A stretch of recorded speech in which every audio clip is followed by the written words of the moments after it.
For every hill there is a valley. For every winter the promise of spring. For your heartache there will be healing, though it's not easy remembering. For every tear there's comfort, I promise. For every midnight, the deep breath of dawn. But in the darkness, no one can blame us for wondering how everything went so wrong.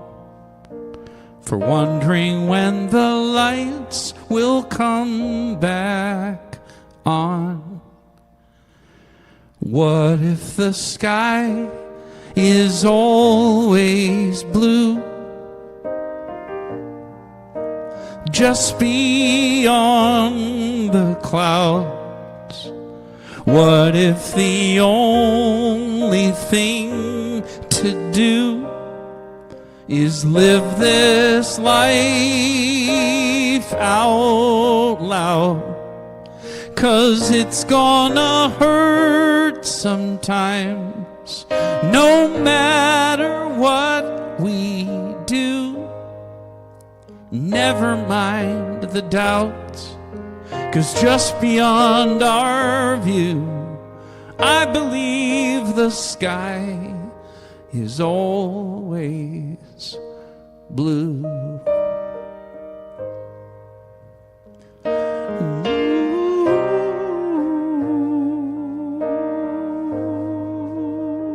Ooh, here we go again.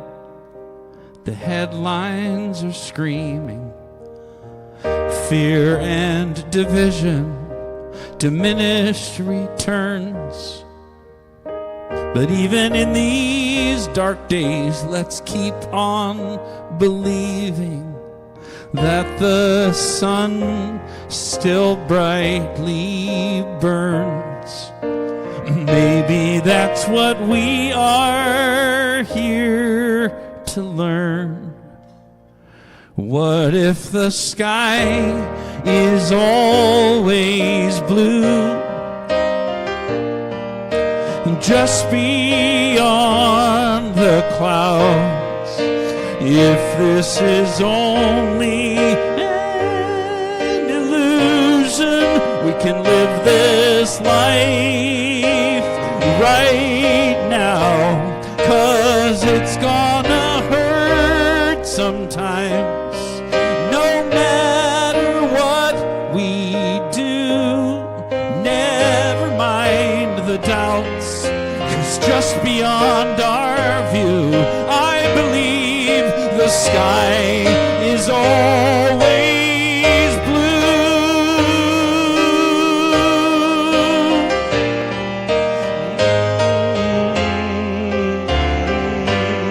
'Cause it's gonna hurt sometimes, though we might know the truth. Never mind the doubts. Forget about those clouds, 'cause just beyond our view, I believe the sky is always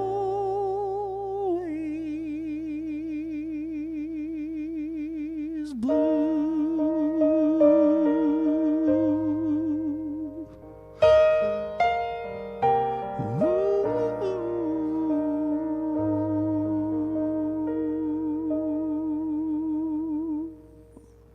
My boy is 13 now, almost 14, Jude. And Jude and I have been doing something for the last, I think it's been gone on at least a year. We read to him, Melina and I, my wife and I, read to him really kind of every day of his life and every night for sure into bedtime. But at some point, he didn't really want to hear cute little stories, like, "Are you my mother?" There are so many great little, stories.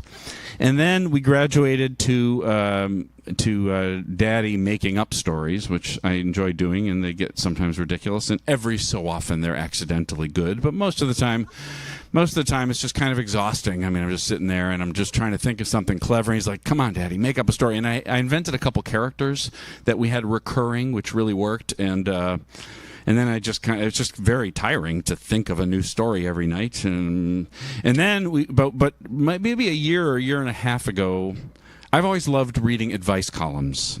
I can't explain it. I mean, I always have. And one of the best advice columns I've ever read is a woman who syndicated through the Washington Post. Her name is Carolyn Hacks, and she's really very talented at giving advice, at least from my perspective. I mean, she's very clear, honest, compassionate. She's just good at the job.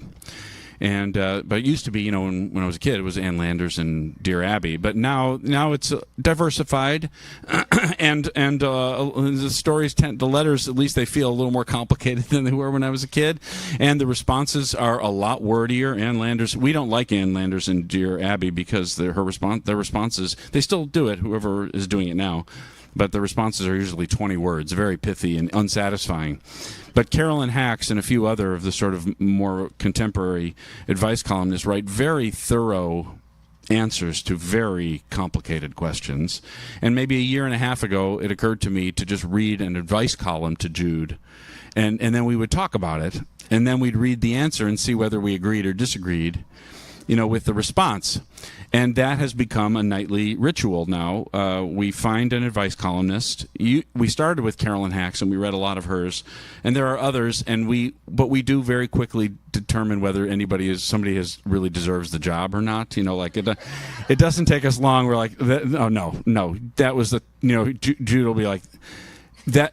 Jude literally said to one answer, "That person is going to be single-handedly responsible for the end of all creativity on Earth," with what they just said about artificial intelligence. And I'm like, wow, okay, because somebody said, "Is it okay if I write my screenplay using artificial intelligence? I'm a professional screenwriter. Can I use artificial intelligence to write it?"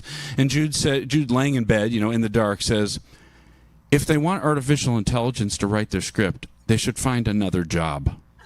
And I'm like, okay, it's a good answer. It was better than the professionals, Anyway, so just last night we read a letter about it was from a guy who said, basically, "I can't tell how this girl feels about me.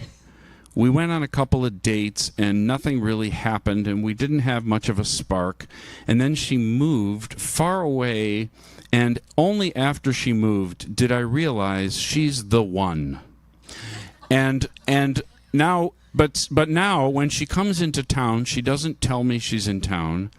And when I told her she's the one, she said she's not really interested in anyone right now. But when she comes into town and I see on social media that she's in town, I reach out to her and she says she's too busy. But then I see on her social media posts she's not too busy. She has lots of plans with lots of friends. What can I do to get her to realize that she's the one?" By the way, you want to hear some great advice, or just a great little response from this particular advice columnist said. Are you ready? You can't decide someone is the one unless they agree with you. And Jude was like, Right. That makes sense. Right, because if they're not on board, they're not the one. But one of the things that this woman this letter was not from a particularly sophisticated writer. It was a young man for sure, and he was, in the throes of infatuation and had that obsessive love thing going. By the way, of course, the advice columnist said, "You must unfollow everything about her social media. It is not appropriate. What she's doing with her life is not your business. You do know how she feels about you because she told you. Now, move on until you find someone who feels the same about you. It was very straightforward advice. But one of the things that she did say, because this guy was clearly struggling with I told Jude, this is a common feeling. He's not putting it like a poet, but I was like, Jude, trust me, you're going to feel this way about somebody, and it's not fun. And he's putting it clumsily, but it's a real thing. And you know what the advice columnist went out of the way to do, which is something that Jude and I are always looking for, is them taking an extra minute, for real, to be kind. You know, they'll read about some terrible story, and the advice columnist will just go launching into something, and Jude and I are always like, you didn't even bother to say, I'm so sorry for your loss, or I'm so sorry that sounds painful. But this advice columnist this time said, telling her how you felt was very brave. And I'm like, right. Meet him where he's at, and give him a pat on the back, even if he's lost in this very familiar adolescent obsessive feeling. At least acknowledge that was a gutsy thing to do. And then say, and you now know she's not feeling the same way. But you told her, and that was brave, right?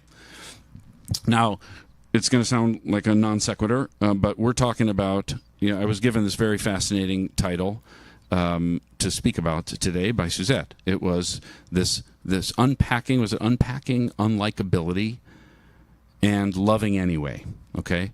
Now, I can't help but think, sorry, Danny digresses and Danny free associates. So I can't help but think about, have you ever sat at a table sharing, like you're having a meal with somebody, let's say you've known for most of your life, a friend, okay? They order a dessert and it looks good. And there's only one spoon. So you grab the spoon and you have a bite. Most people, right? Now, I've always noticed that if somebody's squeamish about getting sick from somebody else's spoon, like you wouldn't do that to the table next to you, but the person sitting across from you, you would. But there is no practical difference in terms of cleanliness or hygiene between the person you've known most of your life and the person you haven't. There's no actual difference. There's just a feeling of a difference, right? And I actually think in terms of, okay, got that. So there's no real difference hygiene-wise. Now, I wanted to broach the subject and pose the question today, is there a difference between the known story of a person you love and the unknown story of a person you don't like? Okay? We all have, I'm going to assume that everybody in this room is of the utmost likability. Let's assume that no one in this room is disliked by anyone. And I congratulate you, okay? Okay, now, but I can also assume that everyone in this room can think of somebody that you actually really don't like. All right?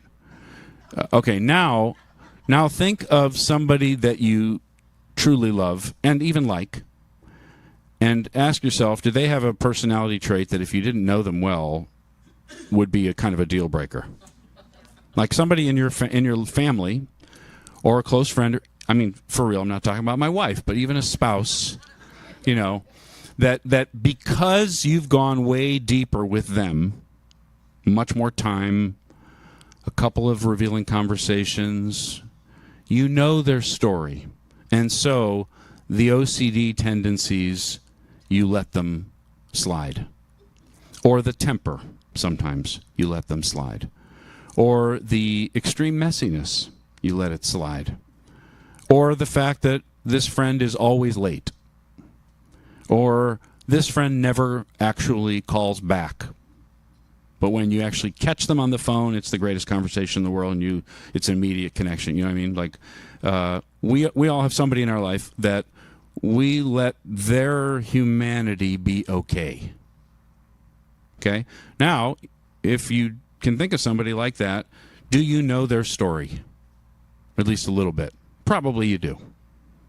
Like, you may not know directly, and they might not even know directly, but you may not know directly, but you could kind of gather to some significant extent how they got to be that way. You have a friend who is very lazy. And it's not somebody that it's not something you would really tolerate from somebody you didn't know, but you know why they're lazy. Because their childhood was hell, because they were worked to the bone until they were 30. And, I mean, you know what I'm saying? Like, you can follow, if you can track a story, you can put into context this thing that would otherwise be unlikable. But because you know the story, got it. I have a friend who is absolutely obsessive compulsive about some of the wackiest crap you ever heard in your life. I mean, it would be, even she thinks it's nutty. It's funny in a way, because she's like, you won't believe what I couldn't do today at the restaurant with the silverware because I couldn't get it out of my mind where that silverware has been and this kind of thing. And but what I know about that person is that her early life was pretty close to hell. And I'm not a psychologist, but it's not complicated, not a stretch to kind of connect a complete lack of control for a first phase of a life to grasping for something to control in the next phase of life. I get it. And I would never, this friend who I love, I would never try to talk her out of these pretty bizarre efforts at control, because I know where they came from and I know what they're doing for her. That's her known story. I know it, and therefore not a stretch for me to like her anyway. Right? Now, you got somebody in your mind like that, right? Who you like and love, let's say in spite of, or including this thing that you would otherwise find unlikable. All right, now that unlikable thing, transfer it in your mind to somebody you actually don't like, and most likely don't know. You know, they have an unknown story. So the sentence I led with, which I know sounded a little cryptic, is the unknown story less important than the known story? I mean, how many people do you know? By the way, this is not a lecture. I mean, I'm as guilty as anybody, probably more. I'm a hypocrite completely about everything I talk about. So this isn't like somebody who's great at, well, I'm not great at this. I'm just talking about it, you know. So when you meet somebody who has a characteristic that you can't stand, rude to waiters. By the way, I also want to say as a disclaimer, nothing I'm talking about is about an abusive person, a cruel person. Nothing about, I'm not talking about, seeing the light shining through somebody who is actually hurting you. No. I'm talking about, for most of us, most relationships. Okay? Now, let me just put that out there, because this is not a discussion about forgiving or I wouldn't even talk about being compassionate to somebody who abused you. That's not my business. I'm talking about most things, most of the time. You like them, you don't like them. You can handle it, you can't handle it. I have a couple of terrible characteristics that are a couple of my most shameful, things about myself, right? It's going to sound, I don't know how it'll sound, actually. I can't possibly imagine how it'll sound. I interrupt. My mind runs fast. I don't mean like smart. I mean just fast. And I have a tendency, especially with someone who is more patient and more settled in their mind, calmer, who's choosing their words more carefully than I do, I'm specifically talking about my wife, but a lot of people too. But my wife is a very meticulous, careful person. And when she speaks, she means it. She doesn't use extra words. She's a rare person who doesn't express an opinion about something that she knows nothing about. She actually just keeps her mouth shut.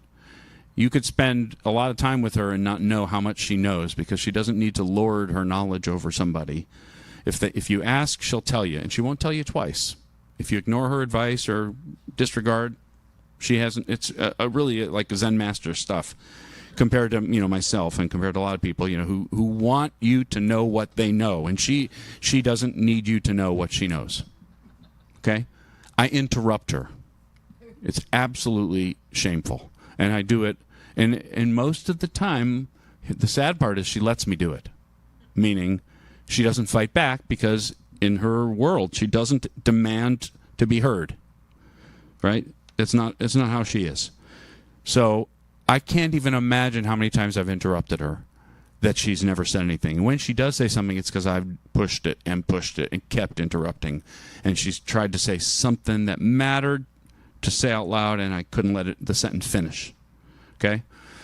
Well, I'm gonna go ahead and assume she loves me anyway and likes me anyway, right? So it's a flaw, and I'm actually ashamed of it. I'm not being. This is not a shtick. I actually am ashamed of doing it. But she also knows that I have a revved up mind, that I have actual ADD, that I'm not proud of. I eat too much sugar. I don't sleep enough. And I am, more concretely, more specifically, in our life together, I am doing a lot of things. So she has a much more leisurely life. She is a stay-at-home mom who makes jewelry, and she's very aware of the fact that even though she's not, I joke with her, she did not marry the independent singer-songwriter for his money, I'm not saying I didn't bring a fortune to the table. There's no trust fund, nothing like that. But I do provide most of the livelihood for the family, and in doing that, I am doing a comical number of things at the same time. For 26, 27 years now, 7 days a week, I am always working, or I'm thinking about it. And she knows that. And a part of the busy mind for me is, in fact, and she knows this, is me taking care of my family, even when it looks like, and even when I ought to be, just sitting watching a show or playing cards. My mind is still doing other things, and she knows that, and she has compassion. She knows my story. Now, if I was a stranger and she tried to talk and was interrupted 3 times in a row, I don't even know if she'd wait 3 times before just flat out giving up, or certainly concluding very clearly, this is a person who does not care what I have to say at all, which she knows is not true about me, because she knows my story. She knows why I'm interrupting. I'm not proud of it. I'm the opposite of proud of it. But she knows why it's happening. Okay? So now think about somebody in your life who you can't stand, really, because we've all got them. Somebody who you think is a blowhard, unkind, arrogant. Now, when I say I don't often quote the Bible, I mean I never quote the Bible. Even though I grew up in a Jewish home and I could quote some Bible stories, but it just doesn't come to mind. But the phrase, everyone knows the phrase, do unto others as you would have done unto you. The golden rule, which exists in pretty much, as far as I know, all the world's major religions in one form or another. Okay? If I show up with my wife and interrupt her all those times, I am hoping, a little boy inside me for sure, is actually hoping that she will see past the behavior that is annoying her and remember my story and love me anyway, right? Don't you want somebody to do that for you? Because, again, I know that no one in this room has an unlikable characteristic. But just imagine you did, right? Imagine you are at the end of your patience because multiple seriously, actually stressful things are happening in your life. You've just come from the doctor, and you've just gotten a scary lab test back. Most of us have had that moment, if not all of us. Okay? Now, that day in the grocery store, you may or may not be as polite as you like to think of yourself as. Maybe it's too much to ask from the stranger who you cut off with your cart. But wouldn't you at least hypothetically, wouldn't you at least dream that in a perfect world, it's too loose a phrase, but in a perfect world, that the person who you cut off might, rather than lashing out instantly, might take a second and look at your face and see tear stains, right? Or worry lines, which, see it on you that you are not having the best day. It doesn't happen most of the time, but wouldn't you want it to happen? That somebody would turn around and say, "Are you okay?" Instead of, "Hey, jerk." Right? In fact, Jude had another one of those moments last night. I picked him up from a friend. I was watching the game, the baseball game, World Series, and he was at a friend, and I picked him up, and on their way back, honest to God, on just a street near our house, a car, it's a two-lane road, two-lane each direction, a wide street, and a car comes ripping around a corner right up to behind me, and I'm just kind of casually strolling home with my boy in the dark, at night. There's no hurry. It's Sunday night, whatever it is. Or no, it's Saturday night. And this car, instead of going around me, comes up like they're in Le Mans, and honks at me to speed up or whatever, or get out of their way, even though they could have absolutely just gone around me they must have been going 60 miles an hour, and I'm going 25, and they honk, and I'm like, okay, I guess I'm going to get out of their way. And you know what Jude said? Maybe they're having an emergency. Right? And I said, well, and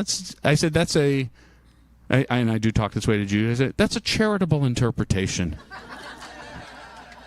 And he said, I think people, he really did say this last night, and I'm not saying my son is, a Zen master or like that, but I'm just saying, he said, I think maybe more people are having emergencies than we realize. And now, no matter who had said that, it would have perked my ears up.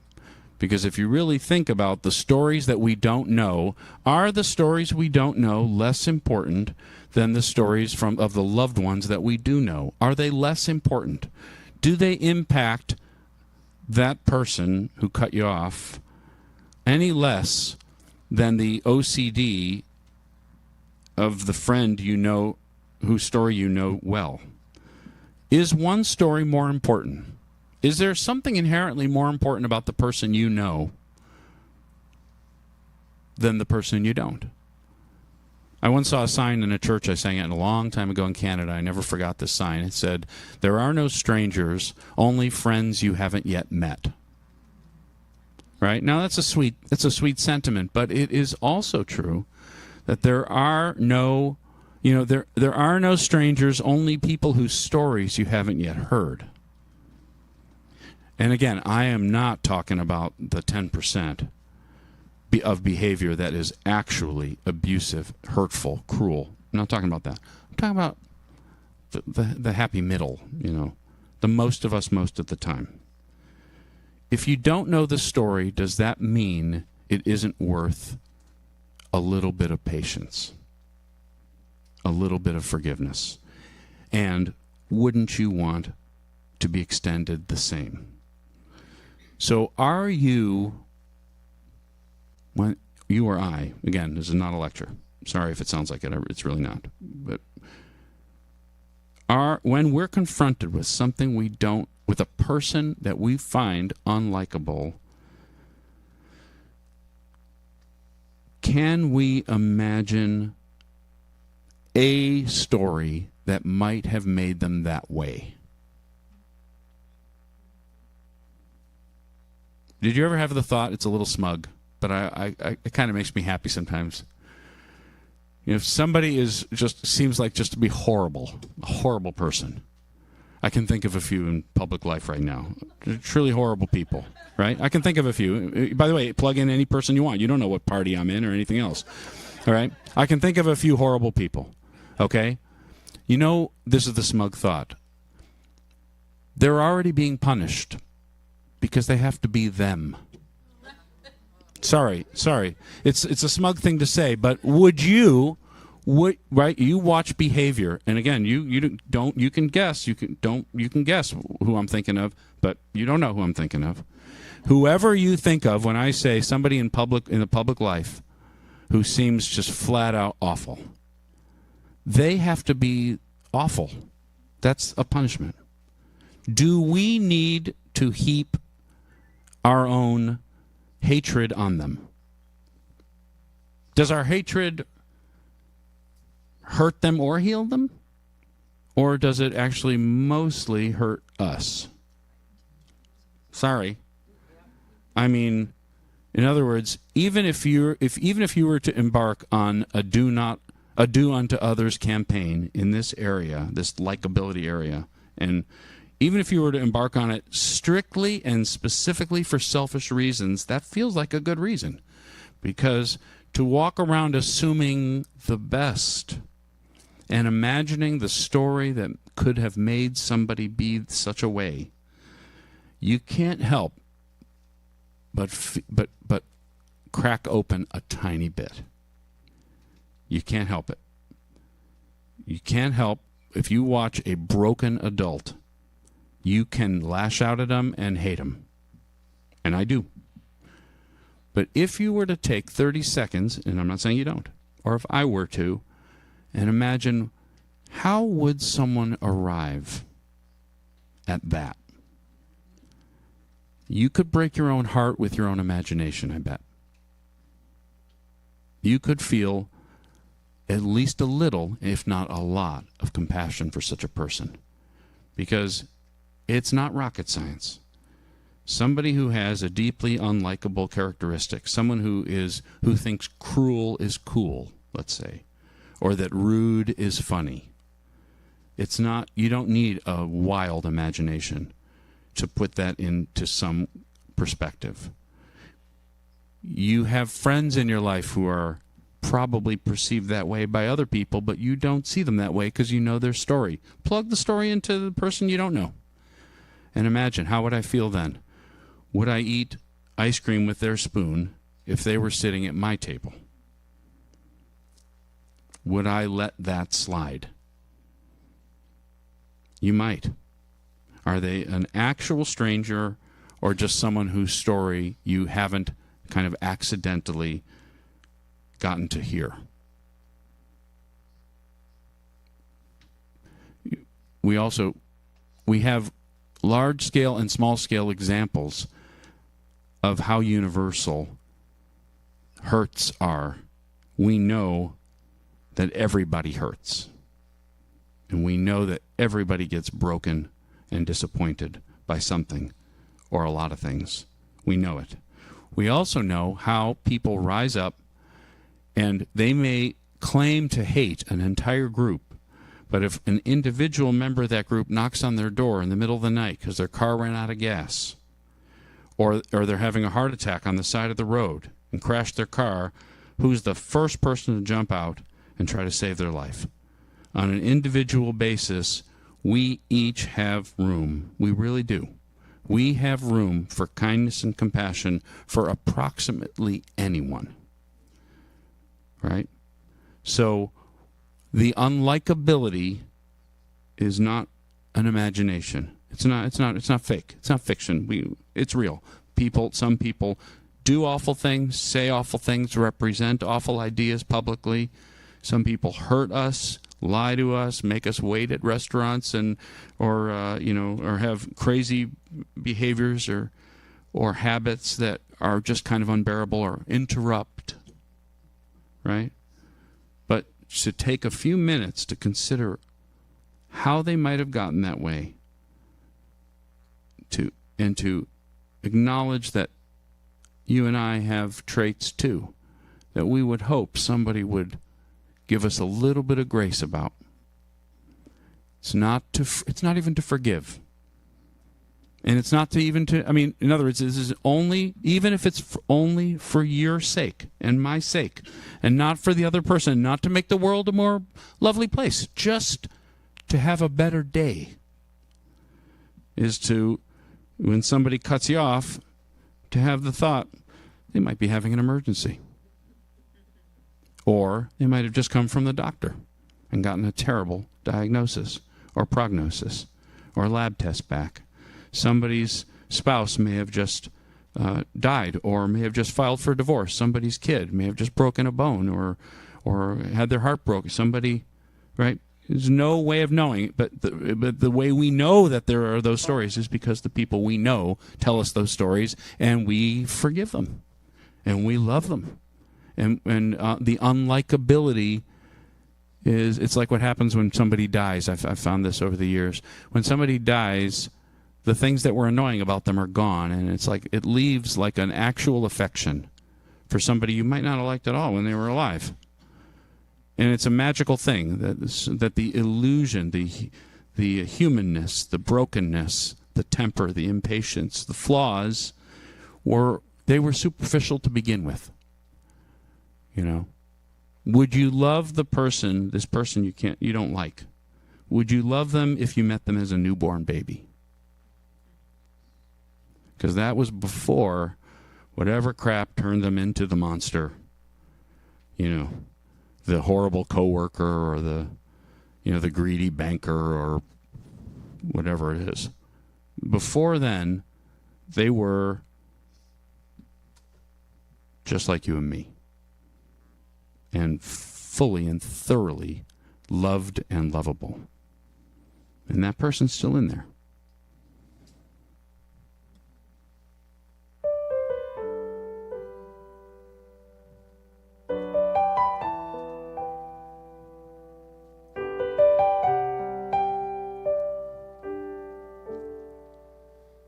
You've had to be strong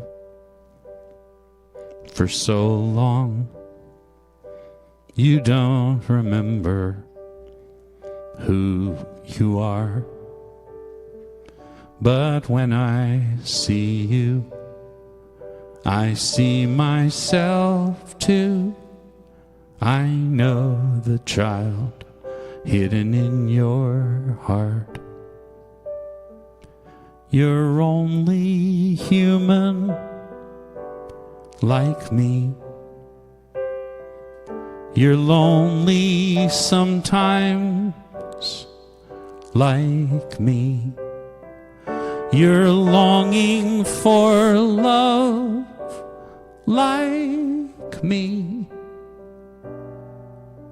You're just like me.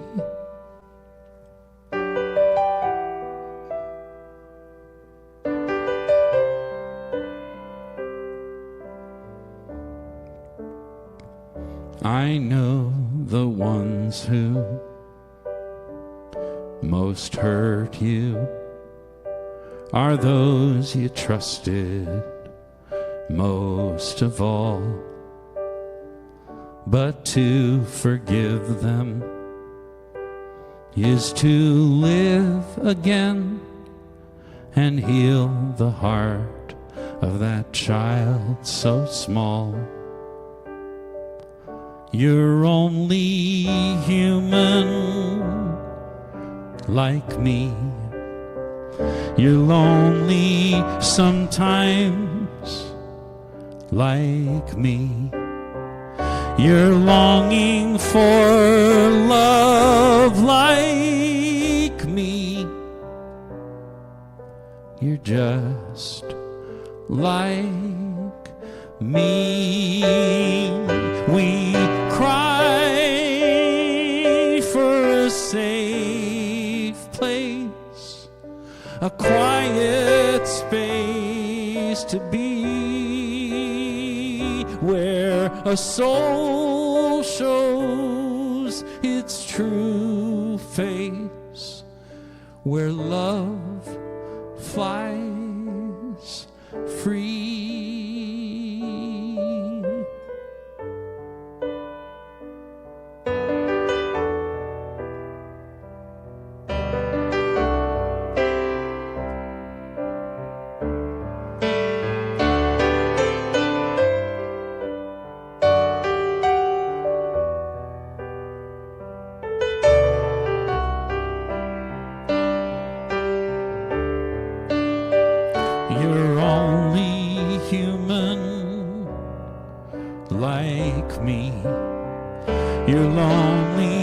sometimes like me, you're longing for love like me. You're just like me. I understand. You're just like me.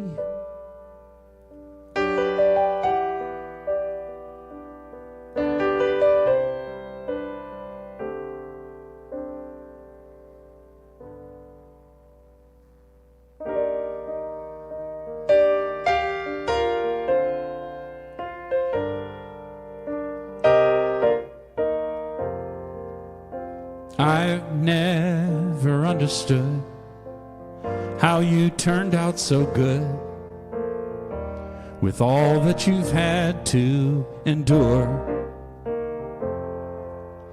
No one expected you to make the best of you. The deck stacked against you for sure. The more that I learn, the more I admire how you never got burned being forged in the fire. Yeah, an ordinary mortal would have quit by now. With a life like a field full of mines, you're human, I know, made of muscle and bone, but you must have steel in your spine. You never talk about when you first figured out that you'd have to go it alone. It breaks my heart to picture you, a child hiding out of you, so young to fight on your own. But still here you stand, and still here you are, igniting the world with your luminous heart. Yeah, an ordinary mortal would have quit by now.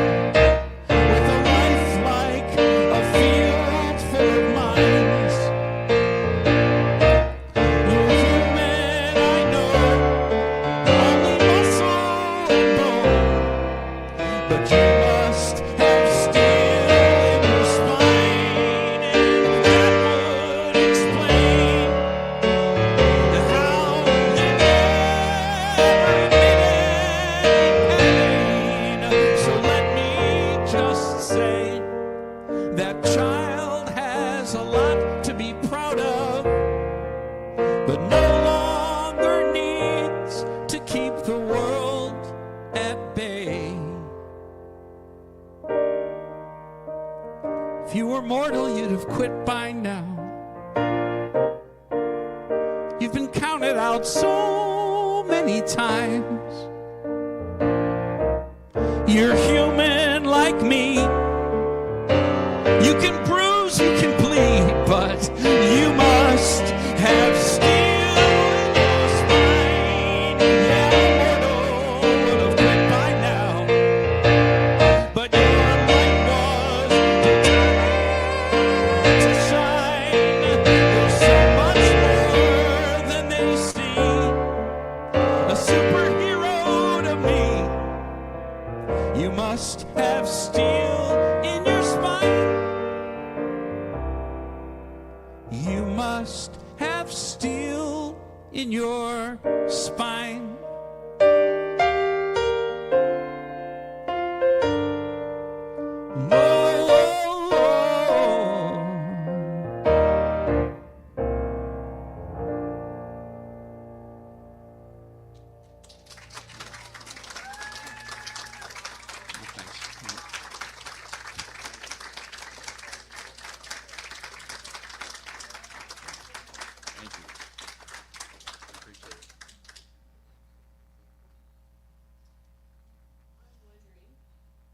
I'm wondering if you could do maybe 10 minutes of some of your really happy stuff.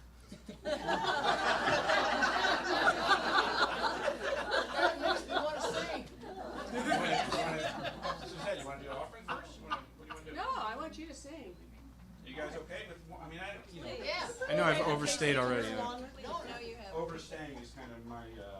That'll be another minor flaw. We don't mind. Well, so if somebody has to pee, I understand. No, we have a bathroom back there. Sure. What God makes me want to sing? I'll take that one under advisement. That's a possibility. Let's see. Sure.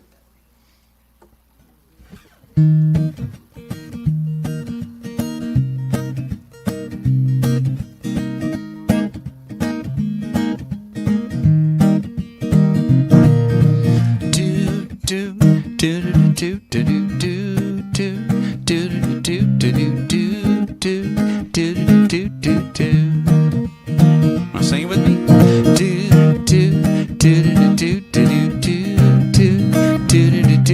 You forgot the words, didn't you? It's okay. Let's try it again. Here we go.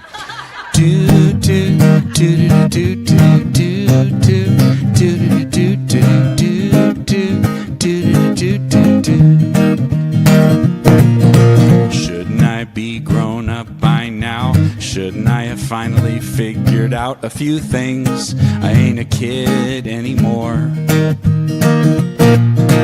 Didn't I go through this back then? Why the hell do I need to again?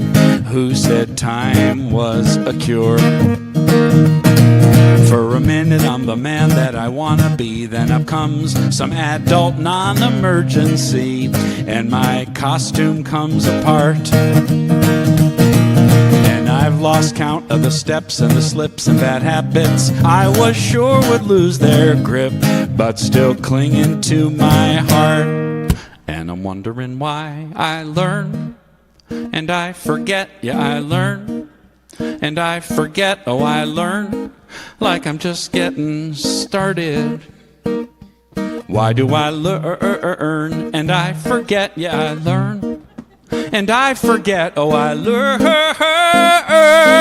that life ain't for the faint-hearted.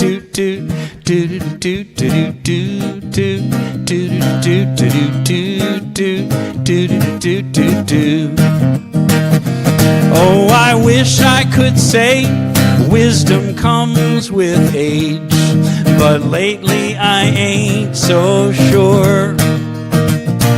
At the end of the day, I just hope I've made a mistake I never made before.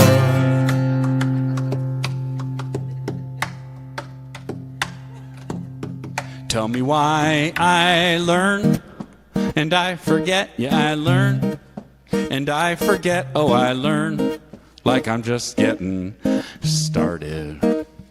Why do I learn and I forget, yeah I learn and I forget, oh I learn life ain't for the faint-hearted. Oh, why do I learn and I forget, yeah I learn and I forget, oh I learn like I'm just getting started. Why do I learn and I forget, yeah I learn and I forget, oh I learn that life ain't for the faint-hearted.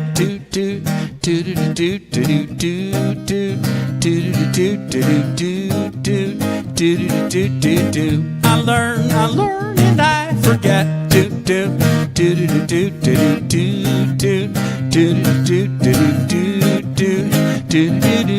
Life ain't for the faint-hearted.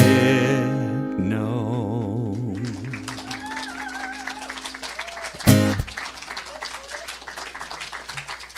All right.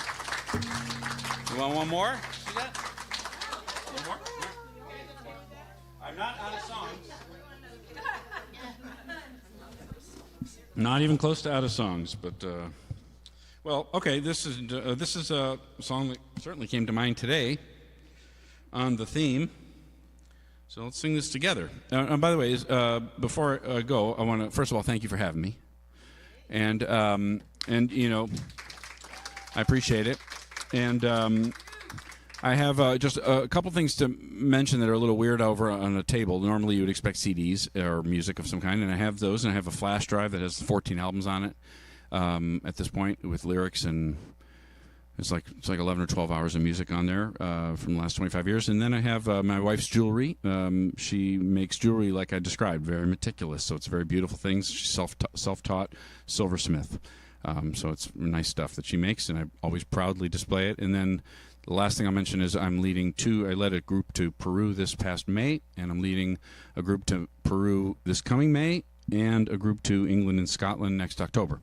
If that interests you at all, stop by and ask me about it. Okay, so here we go. This is a song that definitely feels like on the subject for today. Maybe it's a subject for every day.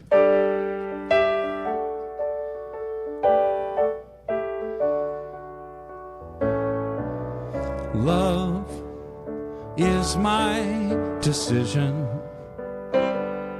It's up to me to give of my heart.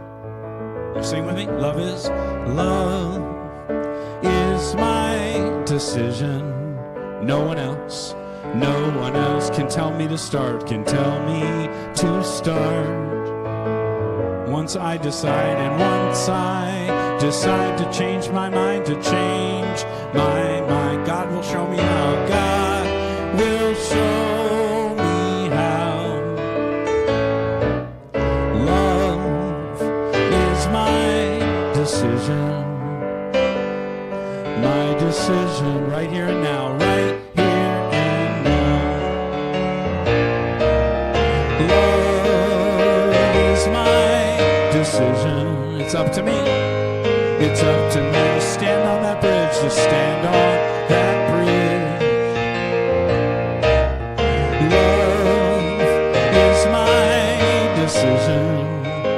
No one else can make me forgive, can make me forgive. Once I decide to change my mind, to change my mind, God will show me how. God will show me how. Love is my decision. My decision right here and now, right here and now. One more time. Love is my decision. It's up to me. It's up to me to dance down that road, to dance down that road. Love is my decision. No one else can lighten my load, can lighten my load. And once I decide to change my mind, God will show me how. Love is my decision. My decision right here and now. My decision right